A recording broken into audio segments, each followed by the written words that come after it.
All right, everybody. Now it's time for scrubbing. Okay. What I'm going to show you is the way I've been taught. Well, you know, and let me preempt this by saying, you know, scrubbing has changed a lot over the years. When I was first learned how to scrub, I won't tell you which year, but anyway, I had to scrub for 10 minutes. That's and most of the older doctors would tell you that was the way it used to be, 10 minutes. Now it's a 5-minute scrub. The first scrub of the day is 5 minutes. After that, the rest of the scrub should be about 3 minutes, but the first one should be about 5 minutes. So before I scrub, the first thing I'm going to do, remember we talked about jewelry, I'm going to make sure all of my jewelry is off. I'm not going to wear a mask during this part because I want you to be able to understand everything I'm saying. So like I said, I take my jewelry, if I have rings or whatever, and I take it and I put it in my top pocket or I put it in my bottom pocket, wherever is most comfortable, and I know I won't lose it. Okay, that's number one. The second thing I'm going to do is I'm going to pick a brush to use. We have 3 kinds of scrub brushes. We have hexachlorophene, we have betadine, and we have a new one that it just came out, I just saw it, and it's this one right here. I'm going to just show you. It's a very light blue. And this I think is for people that have problems like with sensitive skin, and they have this for them. And all these, of course, are latex free, okay? So once I've picked out my brush, if you're doing orthopedics, like you're doing implantations like total hips, total knees, if you're doing in urology where they do a lot of penile prosthesis, the scrub brush I like you really to use is the betadine, okay? But otherwise, most people, myself included, I use hexachlorophene, okay?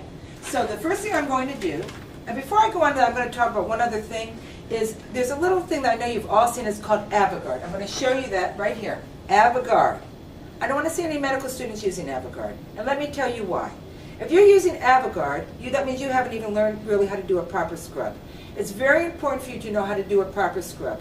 The reason for Avogard is really, if you in numerous cases, you do your first correct scrub, and then to move things along, the Avogard. This is based on friction.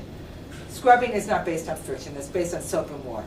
Okay. So if you're 4th year, it's okay. 3rd years, I'd like to see all of you really using scrubbing all the time. Okay.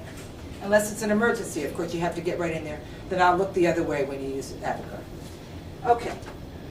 So we've picked out our brush. As I said, I'm going to use a hexachlorophene brush. The first thing I'm going to do is I'm going to get my brush ready. I'm going to open it up. All right, don't laugh. I'm opening it up, okay? And I'm putting it right here. It's ready for me to use, okay?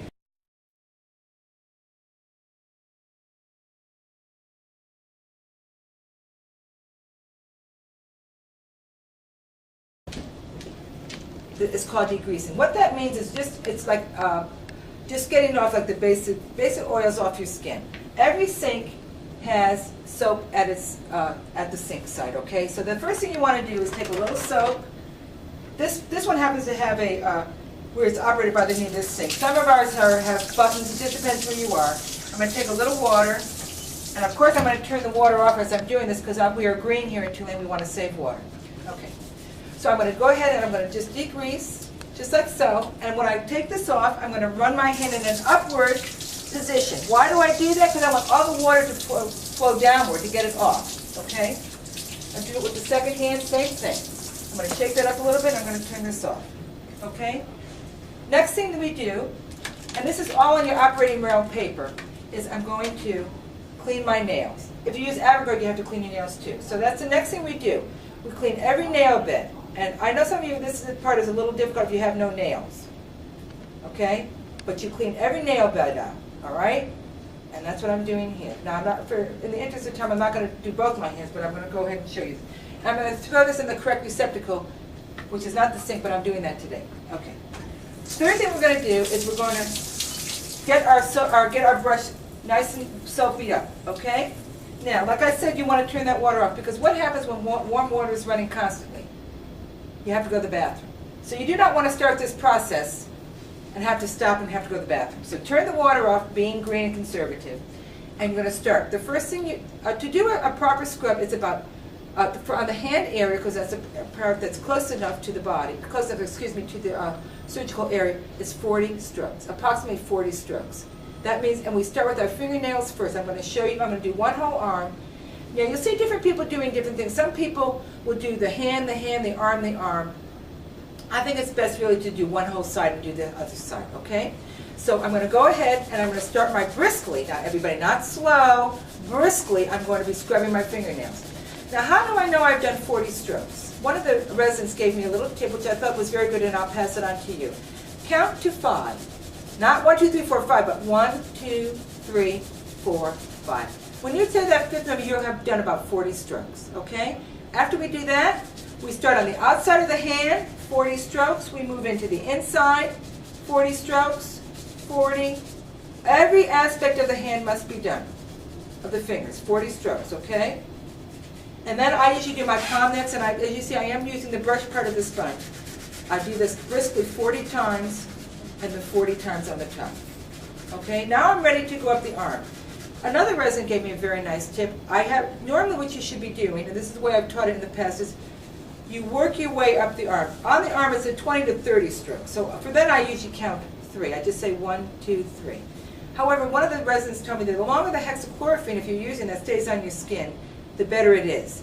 So what we do now is I just do lightly, I give a couple brushes up, and then I start the process. So that way the soap has stayed on my arms a lot longer, and I get a better sterilization. Remember, nothing is actually really sterile. We are just meeting the sterile criteria. That's what sterility really means, that you are meeting sterile criteria, whatever that happens to be, with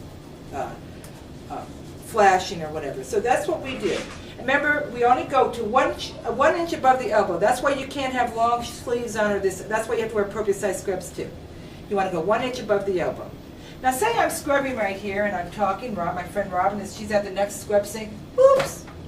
She had me laughing. I dropped the sponge. What do? Well, if I don't have anybody, a good Samaritan coming by, I'm going to have to start all over. Okay. The same is said too. Is if you're scrubbing and you're not paying attention and you hit something, you have to start all over. Okay. If you drop the sponge, and there's nobody, then you have to get a brand new sponge. Okay. So again, 40 strokes on the tips, on all aspects of the fingers, the palms, and the top of the hand. Approximately 30 strokes going down to 1 inch above the elbow. Okay? I completed this one, and I do the next one.